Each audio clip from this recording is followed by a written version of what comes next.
datang di podcast Cerita Sudut Pandang, podcast yang akan membagikan cerita dari beragam sudut pandang. So, selamat menyaksikan. Saya mungkin akan memulai topik podcast yang ini, Kak, dengan meminta Kak Rusda untuk bercerita soal menangani kasus-kasus seputar pernikahan usia anak di Kabupaten Bantaeng. Mungkin karena saya dengar juga, Kak, kemarin kan kalau kita datang ke rumahnya anak itu sampai dihalang-halangi, bahkan sampai dibawain parang begitu, Kak. Mungkin bisa diceritakan dulu. Oke, terima kasih Deoci. Kita sendiri dari P2TP2A dari Kabupaten Bantaeng itu betul-betul tidak tahu. Kita tahunya dari pas ini dapat info dari provinsi, terus menginfokan, Dek, apa benar ada ini? Ada kasus pernikahan usia anak. Kemudian saya langsung tanyakan di mana Bunda? Di Kayuloe, tepatnya di Kayuloe ya, Desa Kayuloe, salah satu di Kabupaten Bantaeng. Kemudian saya konfirmasi sama teman yang ada di sekitaran sana, dan ternyata betul ada pernikahan usia anak. Kemudian saya bergegaslah sama tim beserta Ibu Kepala Seksi ya, kalau Ibu Sita, dan ke tempat itu. Kemudian di perjalanan itu kami singgah dulu di rumahnya Pak Desa. Di Desa Kayuloe. Kemudian sambil menunggu Pak Desa, tapi katanya Pak Desa lagi ada kesibukan di kota, kita menunggu kurang lebih 3 jam. Kurang lebih 3 jam, iya. Kurang lebih 3 jam di salah satu teman yang ada di Kayuloe tersebut, sambil cerita-cerita kenapa bisa seperti ini, dan dia kayak masih ini karena dia juga sebenarnya kaget. Dan betul-betul semalam juga dia tahu bahwasanya ada kasus anak pernikahan usia anak. Dan dia sayangkan sekali tuh anak, karena dia sering kayak masih baru-baru sekali. Dia sering juga pergi belanja di warungnya itu temanku. Akhirnya pas dia baru tahu semalam, oh ternyata ini yang menikah. Dia sayangkan sekali tuh.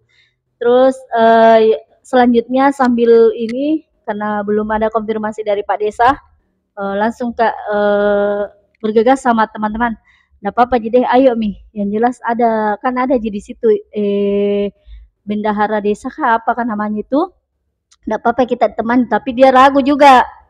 Dia tidak mau temani kita ke tempat, ke lokasi, ke rumahnya itu anak. Terus saya minta saja, bilang kita temanku saja yang temani Kak. Yang jelas ada dari sana, dari warga desa di Kayuloe. Sesampai di sana ternyata di perjalanan itu kita dihadam. Kita dihadam sama kakek si keluarga cowoknya. Karena kita perjalanan ke rumah ini, ke rumahnya anak yang laki-laki, terus kita dihadam di jalan dan mungkin salah paham. Ada kesalahpahaman, akhirnya kita dihadam sama kakek. Kami juga ada ada ketakutan lah, karena masalahnya ini kan wilayahnya, sedangkan kita cuma satu yang bawa mobil laki-laki, dan satunya itu teman juga di P2TP2A. Jadi 2 laki-laki, kita 4 perempuan.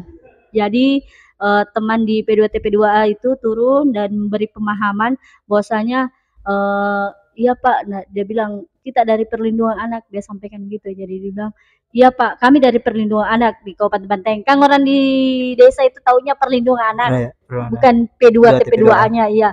Kemudian langsung dia bilang, dia larang keras kami datang. Apa itu pemerintah? Kenapa mau larang cucuku menikah? Seperti itu. Tapi kita jelaskan, Pak, kami tidak ini. Kami tidak mau melarang. Kan sudah terjadi. Iya, sudah terjadi. Sambil jujur sih, kalau sambil gemetar-gemetar ke lutut gitu, menjelaskan ya kenapa ternyata di belakangnya itu, di belakang bajunya itu ada benda tajam gitu ya. Kemudian berarti parang. Nggak tahu apa itu, kayak adalah dia persiapkan diri juga. kita ini dari P2T P2A kan masing-masing punya bawa kunci motor. Yang kita siapkan cuma kunci motor saja yang kita pegang. Iya, cuma pegang kunci motor. Kemudian dia bawa benda tajam. Akhirnya kita enggak ini karena seiring dia juga kan sepertinya habis minum-minum yang beralkohol gitu kayak kayak balok begitu. Kalau di desa toh sampai di situ kita jelaskan lagi, Pak, kita betul-betul tidak mau melarang. Cuman ini dari media sosial yang kasih viral Cucuta. Kenapa Ki ada di sini? Karena karena itu dari apa? Ya, media sosial. Dari media sosial. Nggak mungkin Ki ada di sini kalau bukan viral gini Cucuta. Iya, dan ini pusat minta mau cari tahu kebenarannya. Iya, kebenarannya apa betul ini. Dia bilang, iya betul ada di sini dan cucuku itu, dan jangan dilarang itu kenapa sudah terjadi siri katanya. Siri ya. Jadi saya bilang, iya Pak, kami tidak melarang, cuma kita mau ketemu sama si orang tua itu anak sama itu anak pernikahan si anak itu yang korbannya lah. Itu akhirnya lama-lama kita kasih pemahaman. Akhirnya dia sendiri kakek itu yang antar kita karena takutnya di depan lagi malah banyak banyak warga, dan kebenaranku betul-betul memang banyak warga yang kerumunan.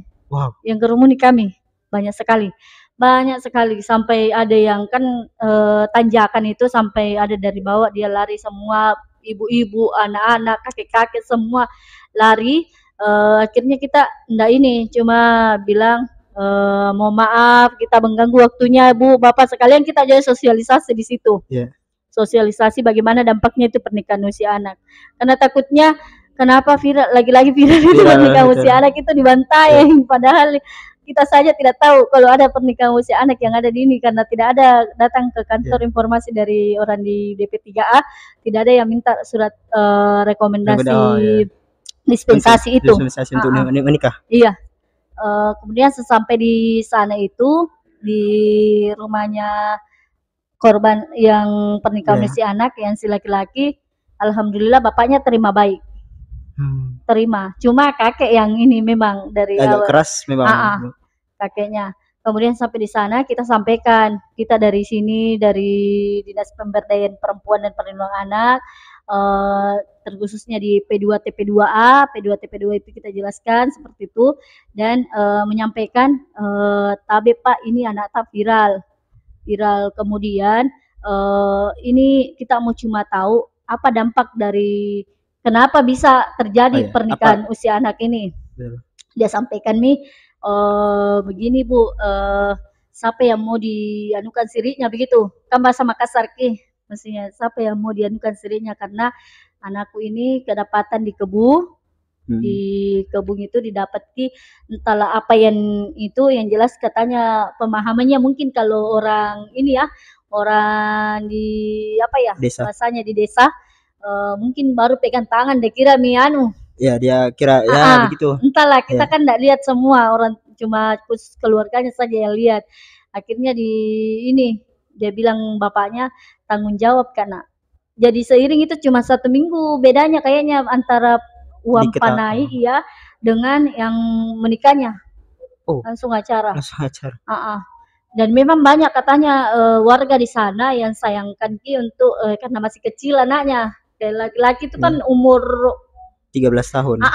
Kurang lebih 13 tahun. Masih SMP dong berarti. Masih SMP. Yang cewek 16 tahun. Yang ceweknya itu 16 tahun. 15 kurang lebih sudah mau 16 tahun. SMA Kak?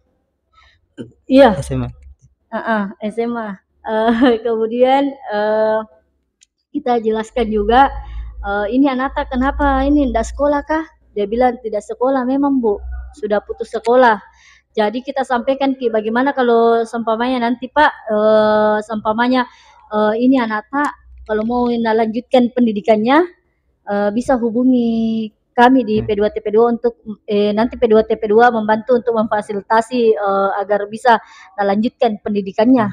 Karena sayang kalau seumpamanya tinggal begitu baru tidak dilanjutkan pendidikan. Kemudian kita juga mencegah untuk tidak terjadinya dulu kehamilan. Kehamilan karena yang berdampak itu ke anak perempuan tersebut. Betul. Karena belum bisa mampu untuk rahimnya itu belum mampu. belum ini. Jadi alhamdulillah orang tuanya paham dan insya Allah itu dia akan siap untuk menyekolahkan lagi kembali anaknya dengan bantuannya kami di P2TP2A tersendiri. Kemudian dari situ, dari rumah laki-laki, kita mau ketemu sama keluarga dari anak perempuan yang itu, karena kebetulan juga yang anak ini kan ada di rumahnya istrinya. Oh iya, ada di rumahnya istrinya. Sesampai di sana kita juga ini ternyata banyak keluarganya yang sudah habis minum. Dan kentara sekali bau-bau itu, bau-bau balok itu. Dan ini memang siapkan untuk ini. Akhirnya kita sampaikan juga, izin Pak, Bu, kita cuma datang baik, bukan ini. Bukan melarang. Iya, bukan melarang, tetapi setidaknya ada edukasi lah. Semoga tidak ada lagi dampak terjadinya pernikahan usia anak. Itu berarti, yang pencegahannya. Berarti teman-teman di P2TP2 datang ke dua keluarga tersebut, di keluarganya cowok sama cewek. Iya, datang ke pertama itu kan di rumahnya laki-laki. Kemudian si anak laki-laki itu. Boleh dikasih tahu Kak, ini yang cowok tinggal di daerah mana, yang cewek di mana? Kalau yang cowok yang saya tahu itu katanya di atasnya di atasnya kantor desa Kayuloe. Di atasnya. Kemudian kalau si perempuan itu agak ke bawah dari maksudnya sebelum kantor desa. Oh, tapi sama-sama orang Kayuloe berarti? Iya, sama-sama orang Kayuloe. Kecamatan Uluere. Iya, Kecamatan Uluere. Bukan. Bantaeng. Kecamatan Bantaeng. Iya. Iya. Kecamatan Bantaeng. Betul. Dia masuk ke Kecamatan Bantaeng dan salah satu memang di Bantaeng yang paling jauh anunya karena di ujung gunung. Oh, iya. Dan sampai di perempuan itu alhamdulillah kita ketemu sama si anak tersebut. Dan saya tuh jujur ya merinding saya lihat. Karena masih kecil sekali. Masih SMP, 13 tahun. Masih kayak itu saya lihat, kalau saya sih bisa ini tatapannya itu anak, dia selalu melamun, dia selalu kayak kosong pikirannya. Entah karena apa, karena saya sempat kasih kaget. Kenapa? Langsung kayak gini lagi. Kayak maksudnya tak angkat anunya toh. Kayak ada tuh orang biasa kalau langsung gini pukul pahanya. Kenapa gitu. Langsung ini. Tidak Ibu. Kayak melamun terus. Apalagi si perempuannya. Wah, kasihan berarti. Iya, tidak ini. Kayak kosong sekali pikirannya. Si laki-laki juga. Jadi kita cuma menyampaikan di sana karena kebetulan kan banyak keluarganya juga. Satu rumah itu di sana di Kerumuni. Pas kita datang langsung di Kerumuni semua. Kemudian ada keluarganya, sepupunya kita sampaikan. Kita cuma menyampaikan dulu pertama, jangan sampai terjadi, kan biasanya kalau anak-anak sama anak-anak itu biasa terjadi KDRT.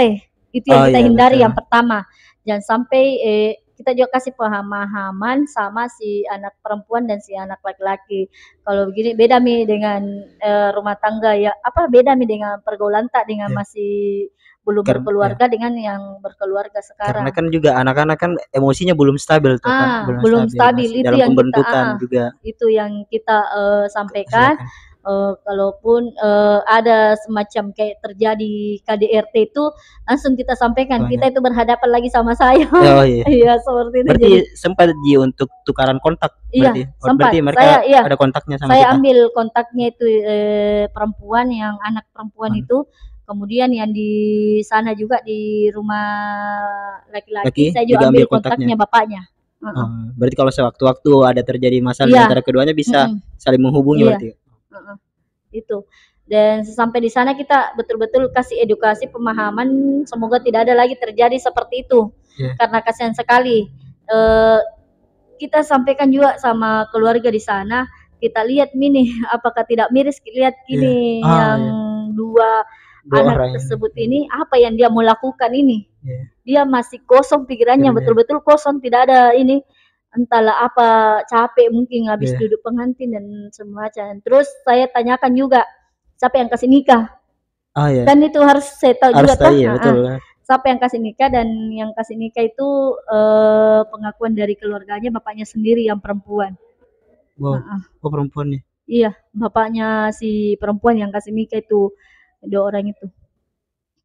Dan pesta apa ya, pesta besar-besaran. Iya. Oh, pantas viral ya.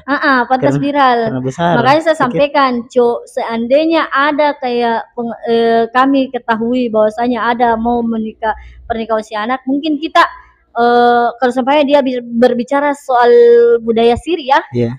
Kalau sampai dia berbicara soal budaya siri, kita bisa sampaikan dulu terlebih dahulu bahwasanya kalau sampai memang kita siri, nggak usah kipali pesta besar-besaran. Iya. Maksudku jangan sampai kan dia lah itu anak lagi yang kena dampaknya. Ya, pertama itu di Facebook itu sudah banyak sekali dibulinya. Iya betul. Iya, banyak sekali. Ada yang bully, nggak sabaran nih. Ada padahal ini anak-anak cuma korban toh. Masih ada juga yang bully orang tuanya, ada yang bully keluarganya. Mungkin gara-gara uang naik, uang tidak bisa ini nih, dan banyak sekali kata-kata yang tidak pantas untuk dikasih keluarkan di itu. Bahkan saya lihat juga itu sudah ada di berita Bantaeng di. Iya, ada berita Bantaeng. Banyak sekali di Instagram ada. Banyak sekali saya lihat itu, dan pembulian itu sangat ini sekali. Ya pastinya karena anak-anak soalnya. Iya. Sampai jujur itu P2 TP2 sampai dikatakan gagal. Gagal. Jadi saya sampaikan tidak selamanya itu semua yang ini gagal, karena kita mau dikira setiap tahun, setiap bulan kita memang betul-betul sosialisasi terkait dampaknya pernikahan usia anak. Sebentar kita akan bahas soal itu Kak. Iya. Kita fokus ke ini dulu, ke soal ceritanya ke P2 TP2A untuk menangani kasus-kasus anak. Berarti ini bisa mencerminkan salah satu cerita bagaimana betapa sulitnya untuk menangani kasus pernikahan usia anak di Bantaeng berarti Kak. Dan kabarnya kalau tidak salah di Bantaeng ini salah satu daerah di Sulawesi Selatan kasus pernikahan usia anaknya ini relatif tinggi Kak. Iya. Bahkan ada yang bilang pertama bukan ya? Kurang tahu ya kalau tapi salah satu yang terbanyak. Dan ini miris sekali Kak, karena yang saya lihat memang kita di teman-teman di P2 TP2A memang sudah sangat sering untuk sosialisasi bagaimana mencegah agar tidak terjadinya kasus pernikahan usia anak, tapi toh juga akhirnya masih kejadian juga. Nah, selama Kak Rusda melihat kasus pernikahan usia anak di lapangan langsung, apa yang biasanya yang menyebabkan hal tersebut terjadi Kak? Karena faktor ekonomi. Itu yang pertama, rata-rata kan di desa seperti itu. Kalau yang kemarin itu yang di Kayuloe? Kayuloe faktor ekonomi sama dengan pendidikan.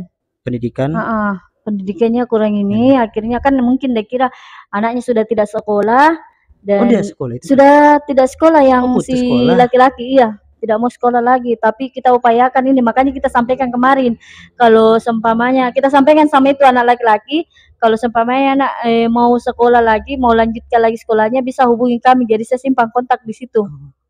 Terus apa yang dikerjakan sekarang? Kayak semacam berkebun begitu. Itu saja. Wah, miris juga. Itu.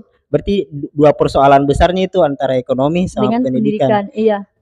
Dan berarti ini sebenarnya tidak bisa juga, kalau misalnya ada yang tadi bilang kalau P2 TP2 ini gagal, sebenarnya juga bisa juga disalahkan, karena ini kan kompleks sekali sebenarnya yang harus tangani ini Kak. Tidak hanya dari pemberdayaan perempuan dan perlindungan anak, harusnya juga dari Kementerian Pendidikan, dari Kementerian Agama, pemerintah setempat. Harusnya kan saya ini sudah agak gemas Kak, karena kulihat ini permasalahan mendasarnya ini coba ambil kesimpulan sedikit tadi. Ada kesalahan di mana kita tidak menerapkan pendidikan yang ramah anak. Iya. Itu Kak. Saya bagaimana kayak seharusnya kalau anak-anak seperti anak 13 tahun, 16 tahun, kalau dia benar-benar menikmati masa-masa sekolahnya, yang timbulkan bukan mau menikah. Harusnya kan yang timbul soal masa depannya bagaimana, soal mengejar karir, soal ambisinya yang bagaimana. Seharusnya kan mereka berpikir soal saya setelah sekolah ini di bangku SMP, SMA, saya bisa pergi ke Amerika, saya bisa mendapatkan beasiswa yang lain. Berarti kan ada yang salah dari penerapan pendidikan kita Kak begitu. Nah, yang selanjutnya saya mau tanyakan Kak, ya kita kami dulu yang permasalahan itu. Apa saja yang dilakukan oleh P2TP2A untuk menangani kasus-kasus pernikahan usia anak ini? Oh iya, seperti masih dengan sosialisasi. Sosialisasi dampaknya pernikahan usia anak itu seperti apa, dan kalau bisa perdusu lah. Perdusu. Oh dusun. Dusun. Oh ada dusun di Bantaeng Kak? Ada dusun di Kecamatan Bantaeng kan desa di sana. Oh saya kira desa di sampingnya. Desa. Dusun. Dusun di bawahnya lagi desa. Iya. Dusun di Kayu Loe itu kan ini. Dan sepanjang jalan itu di Desa Kayu Loe mulai mungkin dari Onto, Kelurahan Onto itu banyak sekali yang saya lihat, entahlah ya, mungkin saya berdosa atau bagaimana, banyak sekali saya lihat anak gendong anak. Wih, iya, serius? Sepanjang itu. Mungkin karena tidak diviralkan, tidak ditahu oleh masyarakat, tapi rata-rata ada setiap saya berapa rumah lewat, begitu, iya, ada lagi anak yang menyusui, dan kayaknya kalau pikiran saya sih masih anak itu. Iya. Apalagi di Desa Kayu Loe. Karena mukanya pasti kelihatan. Apalagi di Desa Kayu Loe itu yang pas kerumunan, mungkin ada sempat diambil video, ada pas menggendong anak yang umuran kayak 1 tahun lebih lah anaknya. Dan saya bilang sama teman-teman, yakin dan percaya ini adalah pernikahan usia anak lagi yang terjadi, tetapi tidak diketahui. Iya. Jadi kita ambil bagaimana agar bisa disosialisasikan ini di Perdusun. Bagaimana pentingnya memang ini, karena kalau jujur ya, kalau alasan dari mereka itu sanging dia bilang siri terus ya. Jadi saya mau betul-betul mau menyampaikan siri bagaimana. Karena kan tidak sesuai dengan budayanya kita siri. Iya, siri bagaimana? Kalau kaki tak baku bonceng terus pegang tangan itu sudah termasuk siri atau bagaimana? Iya. Terus dan apa ya? Betul-betul ini kayak enggak ini. Mereka selalu paham enggak sih sebenarnya apa itu kata siri? Mungkin ini cuma seenaknya saja kasih keluar kata siri supaya kami ini dari perlindungan anak sudah betul-betul tidak ini lagi. Maksudnya tidak mau lagi ganggu terserah dia mau apa, karena dia sudah bicara siri toh, undang-undang dengan siri kan tidak bisa dianu memang dari kasih kamu, tapi saya cuma mau kasih pemahaman siri bagaimana yang kalau siri, kalau seumpamanya kau dapat anakmu bersinah, seumpamanya toh contoh, kau dapat anakmu bersinah, kenapa bukan dari situ saja kau paling lagi, maksudnya bahasa Makassar, kenapa bukan sekalian di situ kau bunuh begitu, kau bunuh atau apa selesaikan di sana, kata-kata kasar ini toh, maksudnya kan kalau memang siri. Tetapi kalau berarti masih ada masih ada peluang kasih menikah, kenapa lebih ke mending kasih menikah saja daripada kita dikasih maksudnya diuangkan ke siri gitu. Betul. Itu. Dan saya enggak terlalu ini kalau bahasa siri terus, karena siri itu salah sekali itu siri. Berarti setiap kasus itu rata-rata orang keluarganya gitu bilang siri Kak. Iya. Oh siri. Dia bilang siri. Padahal kan siri bukan ini Bu, bagaimana karena siri juga Bu, jadi bilang rata-rata begitu kan? Rata-rata siri. Bagaimana Bu kalau hamil kalau apa-apa? Maksudku saya di sini perannya orang tua. Oh iya betul. Perannya orang tua bagaimana bisa jaga anak tak? Iya betul. Jaga anak tak yang perempuan ini terkhususnya. Iya betul. Karena mungkin karena kita yang tidak terlalu tidak terlalu kayak pendekatan tak sama anak tak, akhirnya kita tidak tahu bahwasanya anakku punya pacar, anakku ada ketemuan, mungkin saja anak tak isinya bukan ketemu. Jujur kita juga pernah pernah pacaran ya, maksudnya kenapa bisa sampai ada di kebun?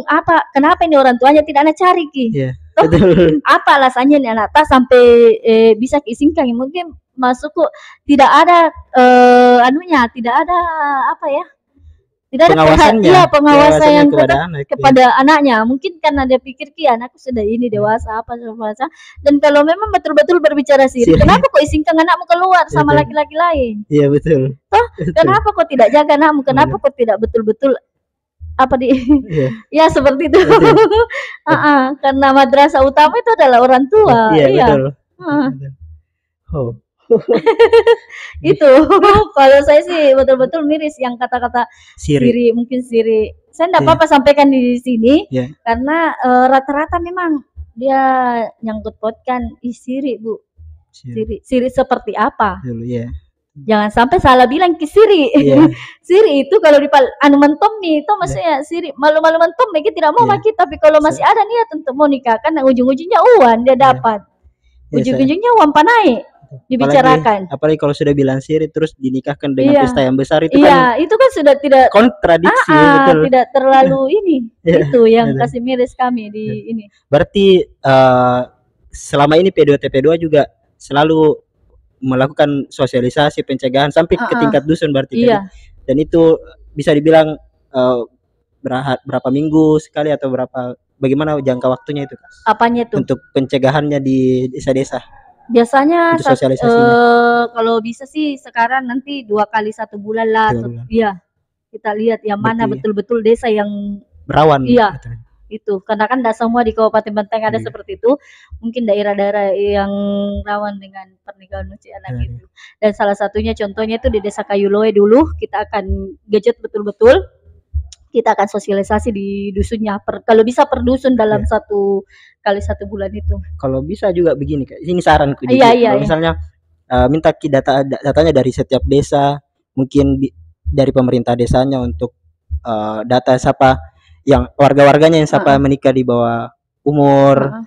Dari situ mungkin bisa dipetakan, oh ini desa ini yang mungkin paling banyak kasusnya. Jadi itu yang difokuskan dulu jadi prioritas utama untuk itu. Mungkin bisa begitu ya.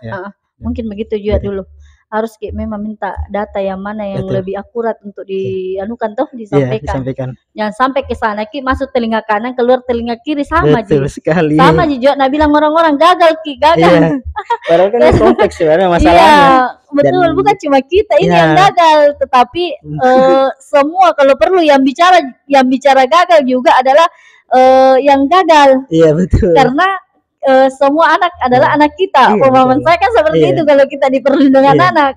Dan kita juga ranahnya tidak sampai melarang-larang. Karena kan tupoksinya mencegah bagaimana supaya tidak terjadi seperti itu. Kalau sudah menikah bukan urusannya kita gitu. Betul. Yang jelas sudah dicegah juga. Betul. Setelah melihat sebuah kekacauan ini kekacauan apa bagus diksi yang tepat,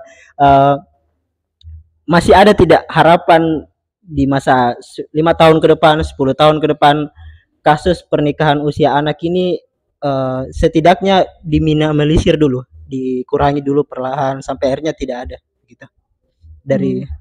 Masih ada tidak harapannya? Semoga. Iya, karena kan semakin hari semakin meningkat semakin hari semakin meningkat itu yang namanya pernikahan usia anak. Kita tidak bisa jamin juga bagaimana karena biasa kita sampaikan semoga tidak ada tapi ini tetap terjadi. Ini saja kemarin yang viral itu kita tidak betul-betul tidak ada konfirmasi ke kita bahwasanya ada pernikahan usia anak. Ternyata baru saya buka HP dan memang banyak yang status viral lagi ini di Kayuloe pernikahan usia dini dia gitu-gitu. Bahasa-bahasa seperti itu kan pemahamannya di sana teman-teman yang lain kan masih pernikahan dini itu. Dan saya konfirmasi lagi adakah, dia bilang oh iya ada. Ternyata betul-betul viral karena di grup-grup dikirim gitu dicolek-colek kami P2TP2A. Berarti ini kalau kita bisa juga tarik kesimpulan Kak, masih banyak berarti keluarga, orang tua, masyarakat yang sebenarnya belum sadar bahwa pernikahan usia anak ini tidak baik bagi anaknya itu sendiri. Mungkin dari sisi kesehatan, dari sisi pendidikannya, mungkin dari sisi agama dan lain sebagainya. Berarti bisa dibilang kayak begitu kan? Betul. Dan lagi-lagi saya saran ini Kak. Saran. Enggak apa-apa. Karena kan ini persoalan pernikahan usia anak ini seharusnya tidak bisa dilimpahkan seluruhnya ke pemberdayaan perempuan dan perlindungan anak. Dan seperti saya juga bilang tadi, seharusnya dari awal kita punya satu sistem pendidikan yang ramah anak betul. Jadi saya berharap kayak suatu hari itu semua kementerian kumpul untuk membahas generasinya. Jadi kayak ada Kementerian Pendidikan, Kementerian mungkin Ketenagakerjaan, Kementerian Agama dan lain sebagainya. Jadi setiap kementerian itu akan memaparkan soal sistem pendidikan ramah anak menurut versinya. Jadi kayak pendidikan ramah anak begini menurut versinya, terus nanti mereka akan saling menyanggah dan kemudian nanti ada dari Kementerian Ketenagakerjaan mungkin akan membahas soal bagaimana pengembangan karir untuk seorang anak. Kemudian juga nanti akan bahas soal dari Kementerian Agama, bahas soal pendidikan anak di usia dini dan lain sebagainya. Itu kan lebih melibatkan sebenarnya toh Kak. Cocok. Betul. Cocok sekali sarannya. Iya, karena gemas sekali karena kalau semuanya kayak kemarin saja yang ini P2 Dinas Pemberdayaan Perempuan saja yang ini. Betul. Dan kalau di segi pendidikan memang kan pendidikan bekerja sama di kami mitra sama pendidikan ini dan seumpamanya kayak contoh kemarin itu mau lanjutkan pendidikannya kan bisa konfirmasi sama OPD yang terkait untuk kebutuhannya si anak itu. Oke. Terima kasih. Atau mungkin ada sepatah kata sebelum kita mengakhiri podcast ini? Saya cuma satu, semoga tidak ada lagi terjadi yang namanya pernikahan usia anak. Itu harapan kita semua. Dan baik buruknya adalah orang tua yang paling utama untuk ininya, untuk menjaga anaknya. Oke. Itu saja. Semangat Karusda dan kawan. Insya Allah selalu semangat. Tidak ada yang mati dalam kebenaran. Selamat datang di podcast Cerita Sudut Pandang, podcast yang akan membagikan cerita dari beragam sudut pandang. So, selamat menyaksikan.